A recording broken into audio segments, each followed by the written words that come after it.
Nas leis chinesas, que eu posso concordar ou discordar, jornalista que vai fazer sensacionalismo em cima de coisa séria, na China tem lei, entendeu? Tem? Tem lei. Lei.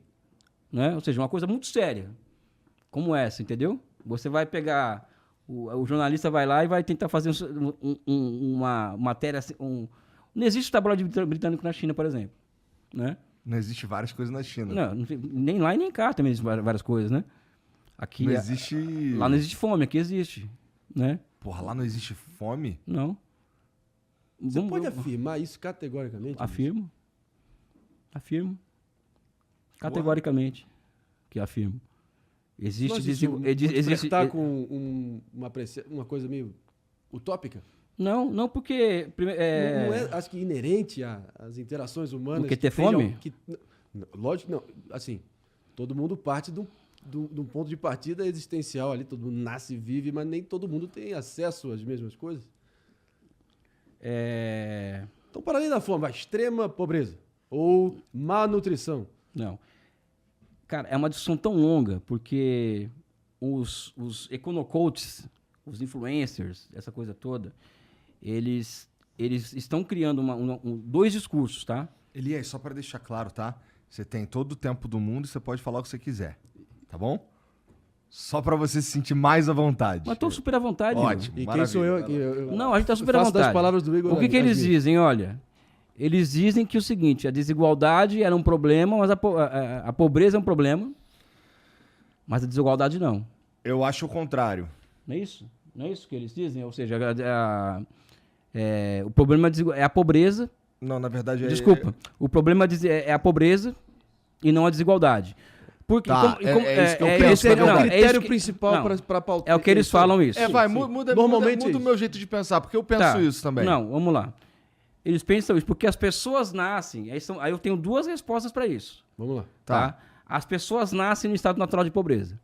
Sim. Não necessariamente. Ué, não, um estado natural de pobreza. Pô, tu nasceu no estado natural de pobreza? Não. Então. Não, peraí. Mas vamos tentar entender, não? Se for o que você está querendo dizer, evidentemente que não. E não vou fugir disso, não vou tocar um violino aqui e fingir que eu não sou. Pelo amor de Deus. Não vou fazer isso. Mas, eu nem esperaria isso de você, André. Não vou fazer isso. Mas a questão é, o que você quer dizer? Qual é o critério para estado natural de pobreza? Não, não é Porque ele critério. acabou de dizer que todo mundo nasce... Não, eu não falei isso. Eu não falei isso. Quem fala isso são os econocoaches, os influencers, a picaretagem. Perfeito. Tá? Então eu vou lá, Elias, estudar a história das civilizações. O que eu descubro quando vou estudar a história da formação das civilizações? É que todas as civilizações do passado que foram criadas, as principais, China, Índia e Constantinopla, né? Vamos pegar 3.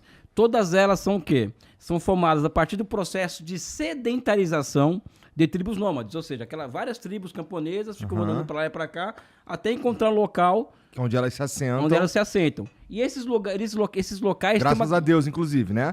Isso é bom. É bom. Tá. E qual a característica desses lugares? Muita terra e muita água. Então tem uma passagem do Marx em que ele trabalha, que eu acho que uma coisa, do ponto de vista da geografia, que eu sou geógrafo, que é maravilhosa. Você é geógrafo? Sou. De formação? Sou. Disparada a minha matéria que eu mais me dedicava na escola, mas enfim. Não. Perdoe minha interrupção. O Marx ele elabora o seguinte, ele trabalhava com trabalho necessário e excedente em diferentes zonas do globo terrestre. Então ele percebe o seguinte, que nessas regiões onde os seres humanos surgem enquanto espécie e evoluem, né, o trabalho necessário para obter o excedente é muito menor do que outras regiões da Terra. Sim, Ou natural. seja, o estado natural do ser humano é riqueza, não é pobreza. Se a gente for pegar na história... O problema é que tem ser humano demais. Não, cara, não. Muito pelo contrário, porque na medida que a técnica avança, em todos esses lugares, aumenta uma coisa chamada produtividade do trabalho. Ou seja, a revolução que foi proporcionada pelo arado de boi é uma coisa muito impressionante. Então esse é um ponto. Tá?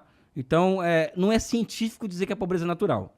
Tá. Isso não é científico, tá? Não tem guarida científica isso daí. Uma outra questão que eu trago é a seguinte. Para acabar com a pobreza, você tem que liberar o animal spirit dos empresários. Ou seja, você não pode taxar o lucro. Porque é o lucro que vai possibilitar com que as pessoas tenham acesso. O lucro do empresário vai gerar emprego e as pessoas não têm acesso à renda. O lucro do empresário que vai pro bolso dele ou o lucro do empresário que fica na empresa? Não, esse é o X da questão. Tá. Esse é o X da questão. Então, para combater a pobreza, você precisa permitir com que a livre iniciativa floresça, né? Tá. O Brasil hoje, por exemplo, as 500 maiores empresas do Brasil tá tendo mega lucros. Mega lucros. Então, usando o raciocínio dos econocoaches, os influencers de extrema-direita, a escola austríaca paraguaia e tal, a escola austríaca, né, sabe? A escola austríaca paraguaia, porque não leram nem o Mises, não leram o Hayek, não leram o Jevons, não leram o Menger.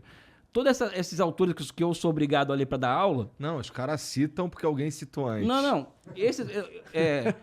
Os austríacos. Eu falei merda? Não, Cara, eu sou da escola austríaca, né?